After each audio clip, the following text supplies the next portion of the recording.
அவர் கிருபை என்றும் உள்ளது. மாறாத இரக்கங்களுக்கு முன்பாக நாம் நிற்கிறோம்.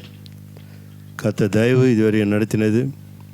அவர் கிருபை நம்மை தொடர்ந்து நடத்தும். பரிசுத்த நாமம் மையப்படட்டும். நம் பிரசங்கத்திற்காக, திருவசனத்திற்காக நாம் வருவோம். பிரசங்க நேரம்.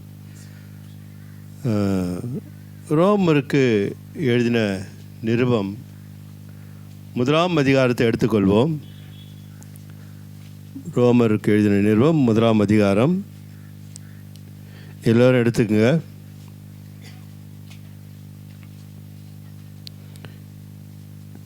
முதல் அதிகாரம் 17ஆம் வசனத்தை கவனிப்போம். விசுவாசத்தினாலே நீதிமான் பிழைப்பான் என்று எழுதி இருக்கிறபடி விசுவாசத்தினால் உண்டாகும் தேவ நீதி விசுவாசத்திற்கென்று அந்த சுவிசேஷத்தினால் வெளிப்படுத்தப்படுகிறது. அல்லேலூயா. கர்த்தர் நல்லவர். விசுவாசம், அதற்கு பிற்பாடு தேவநீதி. இந்த விசுவாசம் கிடைத்த காரணமாகிய சுவிசேஷம். அல்லேலூயா. சுவிசேஷம் என்ன என்பதை நாம் அதே அதிகாரம் 4ஆம் வசனம் 5ஆம் வசனத்தை மாத்திரம் வாசிப்போம். இயேசு கிறிஸ்துவை குறித்து தேவன் தம்முடைய தீர்க்கதரிசிகள் மூலமாய் பரிசுத்த வேதாகமங்களில் முன்னே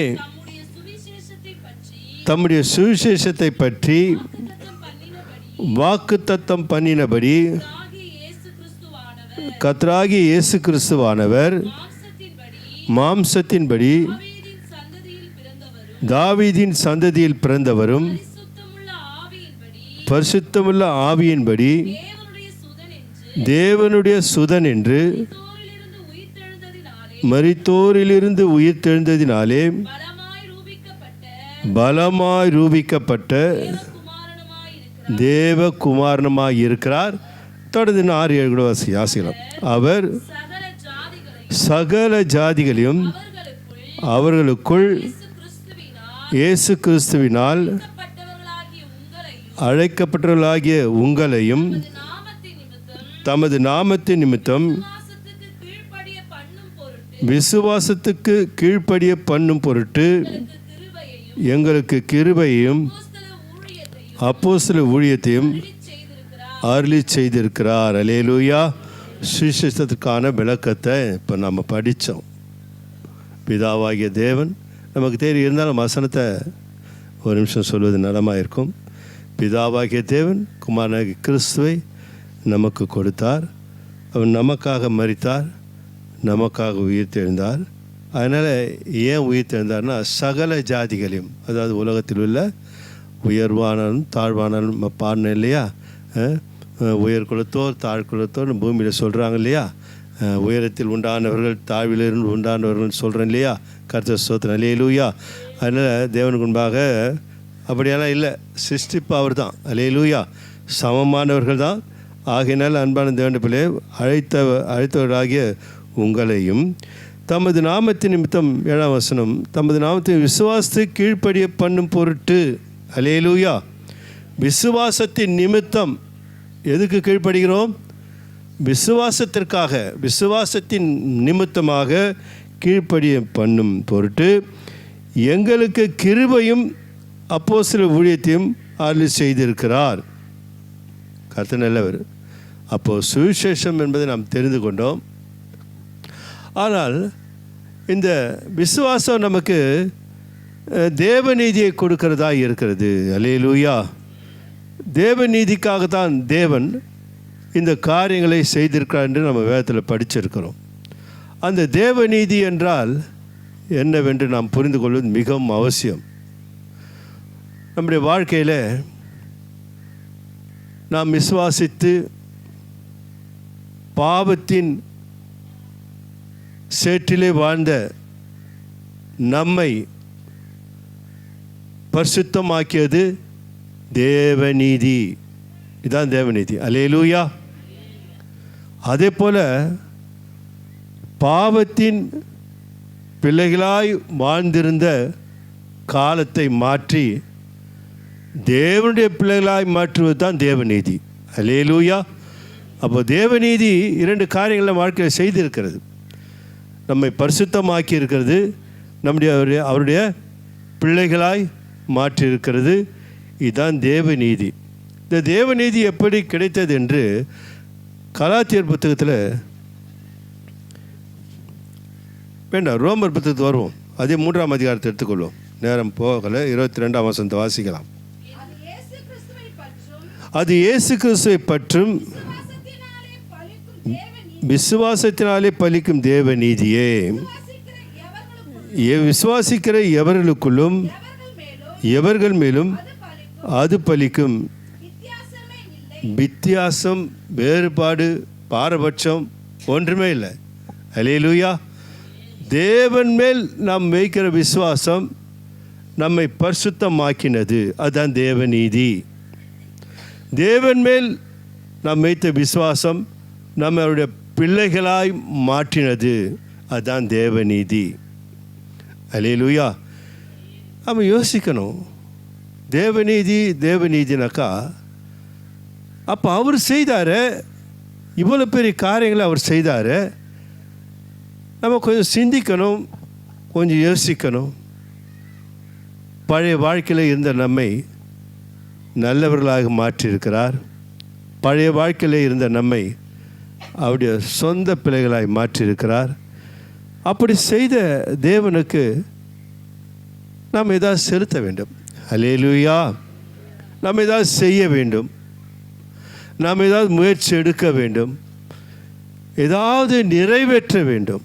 கர்த்தர் ஸ்தோத்திரம். அல்லேலூயா.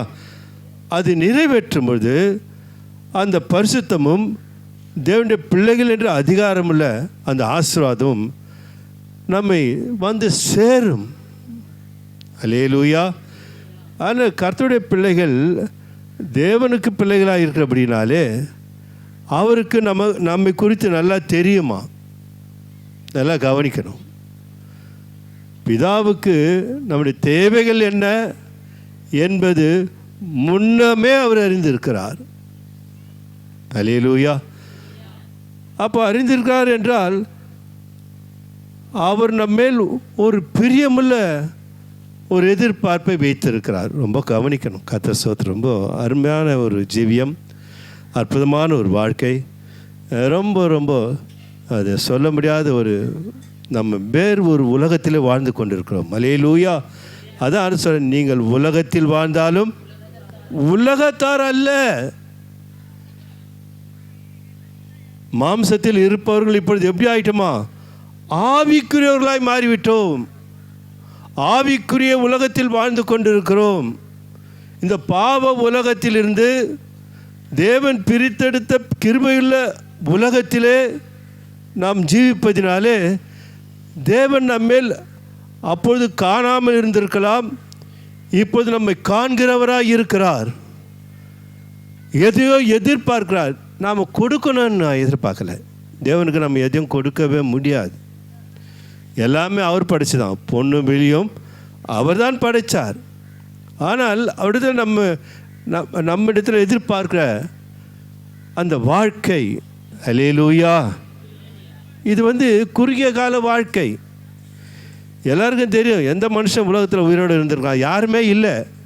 ஆனால் அந்த குறுகிய கால வாழ்க்கையில் தான் நம்ம இதுதான் வாழ்க்கை, இதுதான் என்று உலக வாழ்க்கைக்காக நம்முடைய ஜீவியத்தை அதற்கு இணையாக வைத்து கொண்டிருக்கிறோமே, அது பெரிய தேவனுக்கு முன்பாக குற்றம், தவறுன்னு கூட சொல்லலாம். அல்லேலூயா. ஏன் என்றால் கிறிஸ்தவர்கள் அறிந்து கொள்ள வேண்டிய மிகவும் முக்கியமான விஷயம், உலகத்திலே நாம் என்ன வாழ்ந்தாலும் சரி எல்லாத்தையும் நம்ம ஒன்றுமே இல்லாமல் தான் போக போகிறோம். அல்லேலூயா. அல்லேலூயா. என்ன தான் நம்ம சௌதரித்து வைத்திருந்தாலும் நமக்கு சொந்தமானது ஒன்றுமே இல்லை என்றால் கர்த்தர் நல்லவர். இதை பேசும்படியாக கர்த்தர் ஆவியான ஏவுகிறார். கர்த்தரை நான் ஸ்தோத்தரிக்கிறேன். ஆனால் நிரந்தரமானதை நாம் பெற்றுக்கொள்ள வேண்டும் என்பதற்காக தான் பரலோகத்தில் இருக்கிற தேவன் தம்முடைய குமாரன் இயேசுவை நமக்கு தந்த அந்த வாழ்க்கையெல்லாம் நமக்கு தெரியும். ஏன் இந்த சம்பவங்கள் நடக்கிறது, எதற்காக இதெல்லாம் நடந்தது, என்ன நடக்க போகிறது, அதுக்கு நான் எப்படி இருக்க வேண்டும், அது யாருக்கு லாபம், என் ஆத்மாவுக்கு லாபம். நிரந்தரமான நித்திய ஜீவத்திற்கு போகும்படியாக இந்த பூமியில் என்னை நான் தயார்படுத்துகிறேன். ஒரு வேலைக்கு போகிறனாக்கா நம்ம எப்படி எப்படினாலும் நேரத்தை சரிப்படுத்தி அந்த வேலையில் சேரும்படியாக நம்ம வாழ்க்கையை என்ன பண்ணுறோம், அதுக்கு இணையாக ஓடுகிறோம். ஆனால் காணாதவைகள்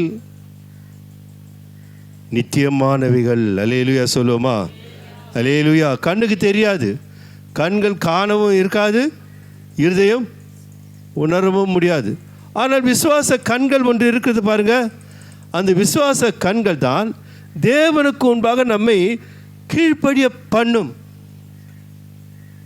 அல்லேலூயா. கீழ்ப்படிவு தான் தேவ பலன். நம்ம நினச்சிக்கிறோம் சரீர பலன் தான். இல்லை, நல்லது. காலங்கள் கடந்து போனாக்கா நான் சொல்லுவேன் அடிக்கடி, 20 வயசில் இருக்கிற பலன் வேறு, 40 வயசில் இருக்கிற பலன் வேறு, 60 வயசில் இருக்கிற பலன் வேறு. எல்லாம் பலனும் அழிஞ்சு போடும். அந்த பலன் நிரந்தரமானதில்லை, நல்லது.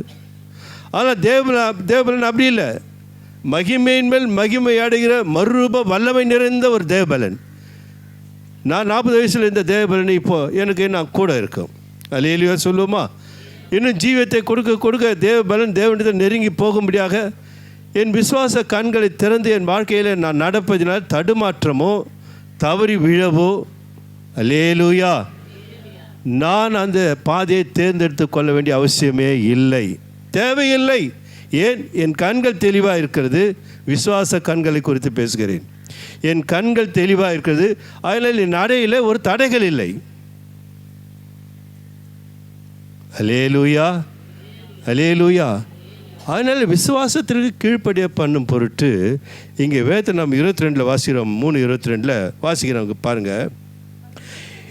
அது இயேசு கிறிஸ்துவை பற்றும் விசுவாசத்தினாலே. ஆமாம், அவர் எவ்வளவுக்கு எவ்வளோ நம்ம அவர் பாதையிலே நானே வழி என்று சொன்ன அந்த உத்தமருக்கு, அந்த பரிசுத்தவானுக்கு, அந்த பரிசுத்தருக்கு நான் எப்படி விளக்குறேன் பாருங்கள்.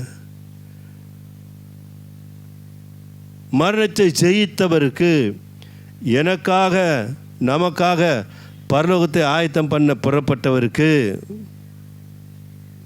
அல்லேலூயா, அல்லேலூயா. அது இயேசு கிறிஸ்துவை பற்றும் அவரை பற்றி கொள்ளுகிற விசுவாசம் நமக்குள்ளாக இருக்கும் என்றால் விசுவாசத்தினாலே பலிக்கும் அந்த தேவநீதி வெற்றி பெறுமா. நம்ம பார்க்குறோம் பழைய பாட்டு பாருங்க. உம்மை உறுதியாய் பற்றி கொண்டுள்ள மனதை உடையவன் உம்மையே நம்பியிருக்கிற அந்த சாத்ராக், மேஷாக், ஆபேத்நேகோ, தானியேல் எல்லாம் பாருங்கள், ஆபிரகாம்லேருந்து எல்லா பரிசுத்தவான்களாம் பாருங்கள். அவங்க வாழ்க்கையில் சோடை போனதே இல்லை. அவர்கள் வாழ்க்கையிலே வெட்கப்பட்டு போகவே இல்லை. அந்த வாழ்க்கையிலே ஜெயம் ஜெயம் ஜெயம் ஜெயம் ஜெயம். அல்லேலூயா, அல்லேலூ. சுதந்திரித்தார்கள், ஜெயித்தார்கள், பூமியை ஜெயித்தார்கள் அவர்கள். நமக்கு கிருபை எதற்கு கொடுக்கப்பட்டிருக்குது? இந்த பூமியை ஜெயிக்கும்படியாகத்தான். விசுவாசத்திலே நாம், அதாவது ஆபிரகாம் குறித்து சொல்லப்படுது, விசுவாசத்தில் அவன் வல்லவனானான். சரீர பலத்தில் இல்லை, சரீர பலம்லாம் போயிடுச்சு பாருங்க, அம்பெல்லாம் குன்றி போச்சு. சரீர பலம் ஒன்றுமே இல்லை, சரீர செத்து போனது என்று வேதம் சொல்லுகிறது. ஆனால் வல்லமை என்றால் சரீர பலம் அல்ல, விசுவாச பலன். அல்லேலூயா. அந்த விசுவாச வல்லமை யாருக்கெல்லாம் இருக்கிறதோ கவனிக்கணும், அவர்கள் கர்த்தருடைய வார்த்தையை நிறைவேற்றுவார்கள். கர்த்தருடைய வார்த்தை நம்ம பூமியில் நம்ம அடிக்கடி நான் சொல்லுவேன், நான் வாரம் சொன்னதான் புரிய நினைக்கிறேன். நாம் எல்லாம் வாழ்ந்தவர்கள், பிள்ளைகளை பெற்றவர்கள், சகோதர சகோதரி வாழ்ந்தவர்கள்.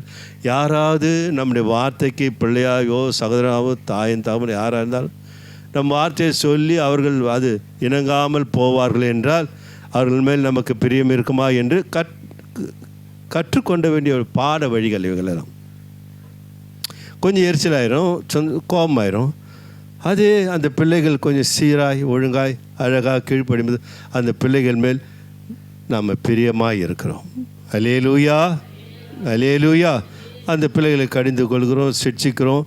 அழிஞ்சு போகணும், இது கெட்டு போகணுன்றதுக்காக அல்ல, சீர்படுத்த சரிப்படுத்த சில பயிற்சிகளை சோதனைகளை நாம் பெரம்பெடுத்து அடிக்கிறோம். கர்த்தர் ஸ்தோத்திரம். இதெல்லாம் நான் ஏன் சொல்கிறேன்னாக்கா, அப்போது பிள்ளைகள் மேலே தகப்பனுக்கு பிரியம், தாய்க்கு பிரியம். அப்போது அந்த பிள்ளைகள் அதை இசைந்து கேட்டு கீழ்ப்படிந்து வாழும்பொழுது அந்த பிள்ளைகள் மேல் தேவனுடைய தகப்பனுடைய தாயுடைய பிரியம் அதிகமாகிறது. அந்த பிள்ளைகள் வளரும்போது தான் தாயும் தகப்பனும் நம்ம எதற்காக கண்டித்தார்கள், அது சாட்சியாக அந்த பிள்ளை வளர்ந்து என் தாயின் தகப்பன் என்ன பாவப்பாதையிலே போகாமல் என்னை கடிந்து நடத்தினபடியினால் இப்பொழுது நலமாக இருக்கிறேன் என்று எத்தனை சாட்சிகளை நாம் கேட்டு இருக்கிறோம். கர்த்தர் ஸ்தோத்திரம். அல்லேலூயா. அதே போல தான் இக்கால பாடுகள் வர இருக்கிற மகிமைக்கு என்ன இல்லை, ஒப்பானவைகள் அல்ல. அல்லேலூயா. ஆகையினால் வாழ்க்கையில் சோதனை வருவதென்றால் அந்த சோதனை ஜெயிக்க முடியாது தான் விசுவாச வல்லமை நமக்கு தேவை. இயேசு கிறிஸ்துவானவர் பாடுகளின் வழியாய் கடந்து போவதனால்தான் இப்போது நாம் அவருடைய பிள்ளைகளாய் இருக்கிறோம். அல்லேலூயா. பிள்ளைகளுக்குரிய அந்த சமாதானத்தை நாம் பெற்றுக்கொள்ள வேண்டிய வழிகளை தேவன் உருவாக்கி இருக்கிறார். அது என்னவென்றால், சொல்லப்பட்ட பிரகாரமாய் பரிசுத்தமுள்ள ஒரு வாழ்க்கை, தேவ பிள்ளைகள் என்ற ஒரு நினைப்பு, மறக்கக்கூடாத ஒரு வாழ்க்கை. இரண்டு வாழ்க்கை நிறைவேற்றால் தேவ நீதி நம் வாழ்க்கையில் நிறைவேறும். அது என்ன தேவ நீதி? சங்கீதங்கள் புத்தகத்தில் வரலாம். 2 சாமுவேல் புத்தகம் 22ஆம் அதிகாரம் 21, 22 வாசிக்கலாமா? 2 சாமுவேல் எடுத்துக்கிறேன். ஆமாம், கரெக்ட் தான் வாசிக்கிறது. கர்த்தர் என் நீதிக்கு தக்கதாக. அல்லேலூயா சொல்லுவோமா? அப்போது தேவநீதி ஒன்று இருந்தாலும் நம்முடைய நீதி ஒன்று இருக்கிறது. அந்த தேவநீதியை நம்மிடத்தில் பெற்று நமக்கு சகாயமாய் மாறும்படியாக நம்முடைய நீதி அதை வழிவகுக்கிறது. இதெல்லாம் கவனிக்கணும். தேவநீதி நம்மிடத்தில் வந்துடுச்சு, நாம் தேவனுடைய பிள்ளைகளாய் பரிசுத்தமுள்ளவர்களாய் மாறிட்டோம். ஆகையினால அது அப்படியே அமைதியாக இல்லாமல் அது செய்ய வேண்டிய நிறைவேற்ற வேண்டிய காரியங்களை நிறைவேற்ற வைப்பது நமக்குள்ளாக இருக்கிற நீதி. அல்லேலூயா.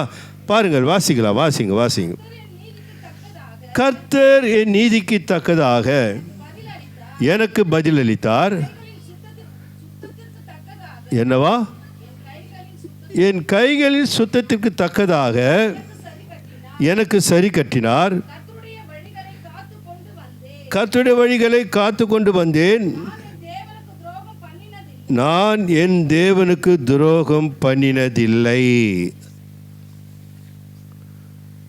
அவனா என்ன, எனக்கு கொடுக்கப்பட்ட தேவ நீதியை நான் இழக்கலைன்றார். எனக்கு கொடுக்கப்பட்ட தேவ நீதியை நான் பிரயோஜனமுள்ளதாய் மாற்றிக்கிட்டேன்றார். எனக்கு கொடுக்கப்பட்ட தேவ நீதியை, அந்த பரிசுத்தத்தை, தேவனுடைய மகன் என்ற அந்தஸ்தை நான் விரயமாக்காமல் அதை எனக்கு ஆசீர்வாதமாய் மாற்றிக்கொண்டேன். நான் அடிக்கடி சொல்லுவேன், நல்லா புரிஞ்சுக்கணும், என் ஜபம் என்னை ஆசீர்வதிக்காது. நல்லா புரிஞ்சுக்கணும், நான் பாஸ்டிங்குது நான் நல்லா இருக்கணும்னா நடக்காது. அன்றைய நான் ஆசீர்வாதம் சொல்கிறதுனா எந்த பிரயோஜனமும் இல்லை. என் ஜபம் என்னை ஆசீர்வதிக்காது என்று திருச்சபை உங்களுக்கு கற்றுக் கொடுப்பது உண்மை. இது மாற்றுவதற்கு ஒன்றுமே இல்லை. ஆனால் மற்றவர்களுக்காக நாம் கண்ணீர் விட வேண்டும். அது நமக்கு ஆசீர்வாதத்தை கொடுக்கும். மற்றவர்களுக்காக நாம் ஏன் ஜபிக்கிறோம் என்றால், நாம் சரியாய் ஆனதினாலே மற்றவர்களை சரிப்படுத்த பார்க்கிறோம். நான் சரியில்லாமல் ஆயத்தம் இல்லாமல் மற்றவருடைய பாவத்தை குறித்து எனக்கு கவலையே இருக்காதே. புரிஞ்சுக்கணும் சபை. நான் பாவிகளுக்காக பாவத்தில் வாழ்கிற நான் பாவியாக இருந்தேன். என்னை கர்த்தர் என்ன பண்ணார்? பரிசுத்தத்தை, வஸ்திரத்தை எனக்கு கொடுத்துட்டார். இப்பொழுது நான் பார்க்குறேன், இப்போது நான் அங்கேருந்து வந்துட்டதுனால அங்கே இருக்கிறவங்கள பார்க்குறேன். பார்க்கும்போது எனக்கு கொஞ்சம் வருத்தம் வருது. அல்லேலூயா சொல்லுமா? அல்லேலூயா. ஏனென்றால் அங்கே இருக்கும்போது அதெல்லாம் செய்கையெல்லாம் என் இடத்துல இருந்தது. என் வார்த்தையாகட்டும் என் செய்கையாகட்டும் எல்லாம் இருந்தது. அங்கேருந்து வந்தோடனே இது எவ்வளோ பெரிய காரியம் நம்ம செய்துட்டோமே, இருட்டில் வாழ்ந்துட்டோமே என்று சில வேளையில் மன வருத்தம் அடைந்தது உண்டு. ஏன் சில வேளை பாஸ்டம்மாவை நான் அந்த துன்பப்படுத்தின காலத்தை நினைத்து கண்கள் கண்ணீர் வடும் அளவுக்கு சில சிந்தனைகள் வந்தது உண்டு. பாருங்கள், அப்பொழுது இங்கே வந்த பிறகு தான் அங்கே வாழ்க்கை தெரியுது. ஐயோ, அந்த இடத்துலேருந்து இங்கே வந்துட்டோமே. அல்லேலூயா. அவர்கள் எப்பொழுது இங்கே வருவார்கள்? அவர்கள் எப்பொழுது மனம் திரும்புவார்கள்? அவருக்காகவும் தானே சிலுவை சுமந்தார். அவர்கள் பாவம் மன்னிக்கத்தானே இயேசு வந்தார். அவர்கள் இன்னும் ஏற்றுக்கொள்ளலே. அவர் மனம் இருளடைந்து இருக்கிறதே. அவர்கள் நரகத்துக்கு போகக்கூடாது. அல்லேலூயா சொல்லுவோமா? அப்போ ஏன், எதனால்? எனக்குள்ளாக இருக்க தேவ நீதி அதை சிந்திக்க வைக்கிறது. அதை சிந்திக்க வைப்பதனாலே நான் தேவனுக்கு பிரியமுள்ள மகளாக மாறிவிடுகிறோம். தேவநீதி தான் தேவநீதி இதைத்தான் செய்யும். என் நீதி, தேவநீதி எனக்குள்ளாக இருக்கிற என் நீதி இதை தான் செய்யும். அல்லேலூயா. வாசிக்கலாமா 22ஆம் வசனத்தை? கர்த்தருடைய வழிகளை காத்து கொண்டு வந்தேன், நான் என் தேவனுக்கு துரோகம் பண்ணினதில்லை. அதாவது சொல்லும், நமக்கு எவ்வளோ பெரிய நன்மை செய்தார். சில பேர் நம்ம ஏதாவது உதவி செய்துட்டா என்ன பண்ணிட்டாங்க, நம்பிக்கை துரோகம் பண்ணிட்டாங்க. சொல்கிறோமா இல்லையா?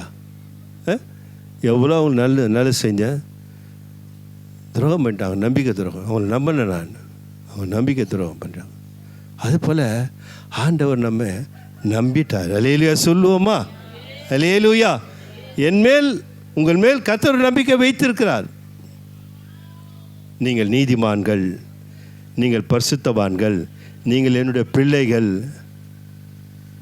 அதை மாற்ற முடியும்? மாற்றலாமா? மாற்றக்கூடாது. அப்போ மாற்றுகிறேன் என்றால் நான் தேவநீதியை அனுபவிக்கல. வாழ்க்கையில் என் நீதி சரியில்லாதபடினாலே தேவநீதி என்னால் நிறைவேற்ற முடியவில்லை. அல்லேலூயா. சரி, நம்ம 20ஆம் வசனத்துக்கு வரலாம். என்மேல் அவர் பிரியமாய் இருந்தபடியால் விசாலமான இடத்திலே என்னை கொண்டு வந்து என்னை தப்புவித்தார். கரங்களை தட்டி கர்த்தரை மகிமைப்படுத்துவோமா? அல்லேலூயா. யார் மேலே பிரியமாக இருந்தார்? தாவீது சொல்கிறார் பாரு, என்மேல் பிரியமாக இருந்தபடியால். இந்த அறிக்கை தான் நம்ம நல்லா வாழ வைக்கும். என் மனசாட்சி எனக்கு தெரியும் இல்லையா? யார் என்ன சொன்னாலும் எனக்கு அதை பற்றி இல்லை. நானே எனக்கு மனசாட்சியை உருவாக்கி என்னை நானே சோதித்து பார்த்து நலமானதை பிடித்து கொள்ளும்படியான ஒரு பாதையிலே நான் கடந்து போவதனாலே தேவ நீதி என் வாழ்க்கை நிறைவேறும் என்ற அந்த நீதியான எண்ணம் எனக்குள்ளாக இருக்கிறபடினாலே அல்லேலூயா, அல்லேலூயா, தேவன் என்மேல் பிரியமாக இருக்கிறார். ஒவ்வொரு கிறிஸ்தவ பிள்ளைகளுக்கும் இந்த சத்தியம் புரிய வேண்டும். அல்லேலூயா.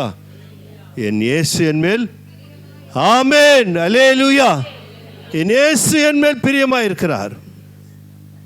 யார் பிரியமாக இருக்கிறாங்களோ இல்லையோ ஒரு நாள் அது மாறும். என்மேல் பகையாக இருப்பவர்கள், என்மேல் விரோதியாக இருப்பவர்கள், என்மேல் கசப்பாக இருப்பவர்கள், நான் அவர்களை பார்த்து அவர்கள் மேல் கசப்பையோ அவர்கள் மேல் விரோதத்தையோ அவர்கள் பகையை செலுத்த எனக்கு அதிகாரம் இல்லை, எனக்கு அதை பற்றி தெரியாது, அப்படி வந்துடணும். எனக்கு அதுக்கு சம்பந்தமே இல்லை. அல்லேலூயா. அது எனக்கு தேவையில்லை, அது எனக்கு சொந்தமே இல்லை, அது எனக்கு முந்தின வாழ்க்கையில் இருந்தது, இப்போ இருக்கக்கூடாது. அல்லேலூயா, ஸ்தோத்திரம். இது தேவநீதிக்கு தடையாக இருக்கு, நல்லா கவனிக்கணும்.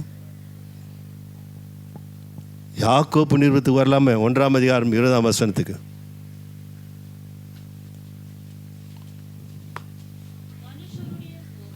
மனுஷனுடைய கோபம் தேவனுடைய நீதியை நடப்பிக்க மாட்டாது. அல்லேலூயா சொல்லுமா? அல்லேலூயா. நான் மற்றவர் மேல் கோபம் வச்சேனாக்கா என் மேல் தேவநீதினாலே பரிசுத்தமாக்கி விட்டார். அதில் ஒரு அழுக்கு வரும். ஸ்தோத்திரம், அல்லேலூயா. தேவநீதியாக தேவன் என்னை ஒரு மகனாக மாற்றி இருக்கிறபடினாலே ஆண்டு சொல்கிறாரு, இதெல்லாம் செய்தது தேவநீதி. நல்லா புரிஞ்சுக்கணும். திருச்சபை சத்தியத்தை புரிந்தால் சத்தியத்தை அறிவீர்கள், சத்தியத்தை அறிவீர்கள், சத்தியம் உங்களை விடுதலையாக்கும். ஏன் விடுதலை இல்லாமல் இருக்கிறோம்? அதான் வேதம் சொல்றது. கர்த்தர் ஸ்தோத்திரம். மனுஷனுடைய கோபம் தேவனுடைய நீதியை நடத்தாதான். நடத்தத்தான் கர்த்தர் நமக்கு. அப்போது துரோகம் பண்ணுறோம். சங்கீதத்தில் நம்ம வாசித்தோமே, 2 சாமுவேல் 22ஆம் அதிகாரம் 22ஆம் வசனத்தை வாசித்தோமே, தேவனுக்கு நான் துரோகம் செய்ததில்லை, ஏனென்றால் சவுலை அவர் எத்தனை இடங்களை சந்தித்தும் பழிவாங்க நினைத்து அவரை தாவீதுக்கு ஒரு சந்தர்ப்பங்கள் ஏற்பட்டு கூட அபிஷேகிக்கப்பட்ட சவுலை நான் என்ன பண்ணக்கூடாது, அவரை கொள்வது எப்படி என்று தாவீது அந்த பழித்திருக்கிற அனுபவத்தை மாற்றிக்கொண்டார் பாரு. அதான் சொல்கிறாரு, தேவன் அபிஷேகித்த சவுலை, அல்லேலூயா, தேவன் அபிஷேகித்த தேவ பிள்ளைகளை நம்ம என்ன பண்ணக்கூடாது, பகையாகவோ விரோதமாகவோ கசப்பாகவோ பார்ப்பது தேவனுக்கு முன்பாக துரோகம் செய்வது ஒரு வாழ்க்கை. அதான் சங்கீதக்காரர் சொல்கிறார், நான் தேவனுக்கு துரோகம் செய்ய. நம்ம என்ன துரோகம், அவருக்கு என்ன பண்ண முடியும்? துரோகம் என்ன பண்ண முடியும்? நம்ம வாழ்க்கை சரியில்லாமல் இருப்பதே தேவனுக்கு முன்பாக துரோகம் பண்ணுகிறோம். தேவன் எனக்கு அழகான அற்புதமான வாழ்க்கையை கொடுத்தார், நான் தான் துரோகம் செய்கிறேன், நான் தான் விரோதியாக நிற்கிறேன். அல்லேலூயா, அல்லேலூயா. நன்றாக புரிந்து கொள்ள வேண்டும். அதற்கு அடுத்த வசனத்தை வாசிக்கலாம். இல்லை மகளே, யாக்கோபு நிறுவனத்துக்கு வருவோம் மீண்டும். ஆகையால் நீங்கள் எல்லாவித அழுக்கையும் கொடிய துர்குணத்தையும் ஒழித்துவிட்டு உங்கள் உள்ளத்தில் நாட்டப்பட்டதாயும் உங்கள் ஆத்துமாக்களை ரட்சிக்க வல்லமை உள்ளதாய் இருக்கிற வசனத்தை சாந்தமாய் ஏற்றுக்கொள்ளுங்கள். அல்லேலூயா. ஆமாம், அப்படின்னா என்ன பண்ணும்? இங்கே ஞாபகம் வச்சுக்கிட்டு அப்படியே ஞாபகமாக இருந்தால் அது இப்போது சொல்கிறேன். கத்த நிலவர் நிறைய பேருக்கு வசனங்க தெரியும் பாருங்கள், கேட்டால் சொல்லுவாங்க. இப்போ கர்த்தரின் 23ஆம் சங்கீதம் கேட்டால் நிறைய பேர் சொல்லுவாங்க, நிறைய பேர் ஞாபகம் வரும். இப்போ அது உள்ளத்தில் வச்சுட்டு இருந்தால் அதை நடைமுறைக்கு கொண்டு வரல, அதை பயன்படுத்தலைனாக்கா எப்படி தெரியுமா? அது குட்டை இருக்குது, அது குட்டை கேள்விப்பட்டிருக்கிறீங்களா? குட்டையில் இருக்கிற தண்ணி என்ன ஆகும்? நாள் பட என்னம்மா? அல்லேலூயா. எதுக்குமே பிரயோஜனம் இருக்காது, ஓடிக்கிட்டே இருக்கணும். அது எடுத்து பயன்படுத்தி பார் தேவ வார்த்தையை வாழ்க்கையில். நீ அதே வச்சு வசனத்தை வாசித்து மனப்பாடம் படத்தில் ஒரு வகையில் நல்லதாக இருந்தாலும் அதனால் உனக்கும் எனக்கும் பிரயோஜனம் இல்லை. கர்த்தர் ஸ்தோத்திரம். அல்லேலூயா. வசனத்தை சாந்தமாய் ஏற்றுக்கொள்ளுங்கள். அடுத்த வசனத்தை கவனிக்கலாமே. அல்லாமலும் நீங்கள் உங்களை ஏமாற்றாதபடி திருவசனத்தை கேட்கிறவர்களாய் மாத்திரமல்ல அதன்படி செய்கிறவர்களாயும் இருங்கள். இதான் நீதி. அல்லேலூயா. என்னுடைய நீதி தான். தேவன் என்னை நீதியாய் மாற்றிட்டார், தேவனுடைய பிள்ளையாய் மாற்றிட்டார். தேவன் என்னை பாவ வாழ்க்கையில் இருந்த பாவ சேற்றில் இருந்த என்னை கழுவி பரிசுத்தமாய் மாற்றினார். பிசாசின் பிள்ளையாக இருந்த என்னை, இப்படி சொன்னால் புரியும், என்று அவருடைய மகளாக மாற்றிட்டார். இப்போ அவர் என்கிட்ட பேசுகிறார், மகனே மகளே இப்படி போ, இப்படி பேசு, இப்படி நட அப்படின்னாக்கா நான் செவி கொடுக்காமல் போகிறேன் என்றால் தேவனுக்கு நான் துரோகம் செய்கிறேன். நல்லா புரிஞ்சுக்கணும். அல்லேலூயா. இவ்வளோ பெரிய வாழ்க்கையை மாற்றி கொடுத்த, யாராலும் செய்ய முடியாத, எவராலும் முடியாத ஒரு அதி அற்புதமான ஒரு ஜீவத்தை அனுக்குள்ளாக வைத்திருக்கிற என் சர்வ வல்லவருக்கு நான் செவி கொடுக்காமல் போவேன் என்றால் என்னை விட துரோகி யாருமே இல்லை. அதை தான் சொல்கிறாரு, சாந்தமாக ஏற்றுக்கொள்ளுங்கள். நான் என்ன சொல்ல வரேன் கவனிங்கன்றார்.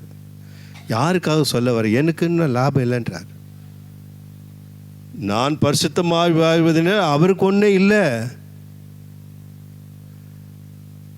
அதான் சாந்தமாக கவனிங்க, சிந்தித்து பாருங்கள், யோசிங்க, என் வசனத்தெல்லாம் கேளுங்க, என் பிரசங்கத்தை கேளுங்க. கேட்குறதாட்ட இருக்காதீங்க. அப்புறம் என்ன சொல்கிறாரு? அதன்படி செய்கிறவர்களாயும் இருங்கள். அதுக்கு அடுத்த வசனத்தை வாசித்து ஜெபம் பண்ணலாமா? எண்ணத்தினால் எனில் ஒருவன் திருவசனத்தை கேட்டும் அதன்படி செய்யாதவனானால் கண்ணாடியிலே தன் சுபாவ முகத்தை பார்க்கிற மனுஷனுக்கு ஒப்பாய் இருப்பான். அல்லேலூயா, அல்லேலூயா. அதான் நாம் தூங்கி எழுந்தோடனே கண்ணாடியில் போய் முகத்தை பார்க்கணும். அல்லேலூயா. எப்படி இருக்கோம்? எப்படிமா இருக்கோம் எல்லாரும் முகமோ?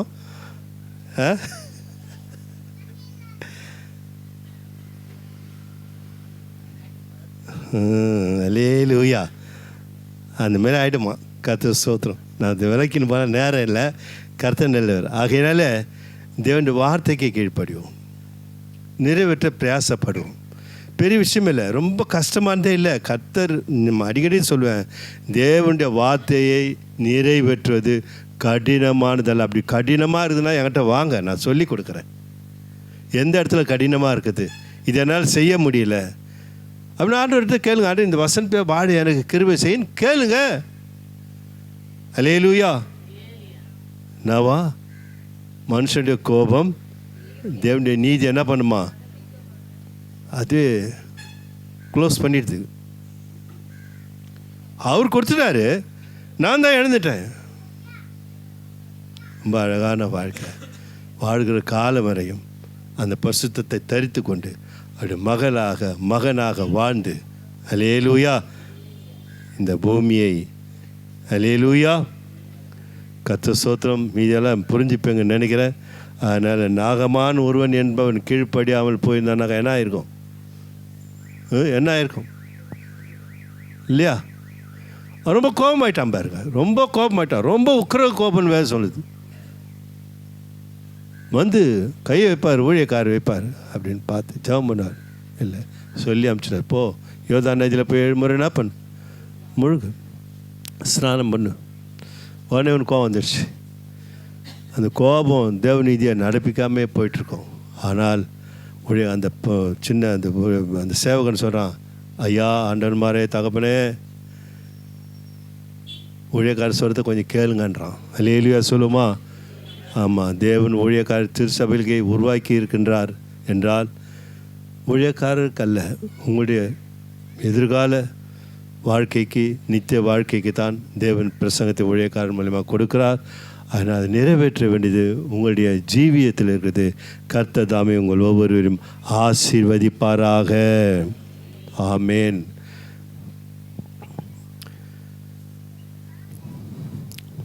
செபிப்போம். அன்பான பிதாவே, ஆசீர்வதிக்கப்பட்ட இந்த மாதத்தின் முதல் வார ஆராதனைக்காக ஸ்தோத்திரம். கர்த்தர் எங்கள் மத்தியிலே உங்களுடைய வார்த்தை கொண்டு நீர் பேசினதற்காக நன்றி சொல்கிறேன். இந்த வார்த்தையிலே வாழ விசேஷ அருளாசி கிருபையினாலே வழங்க முடியாது செபிக்க நீர் மாத்திரம் மகிமைப்படும். இயேசு கிறிஸ்து நாமத்தில் பிதாவே, ஆமேன். அல்லேலூயா.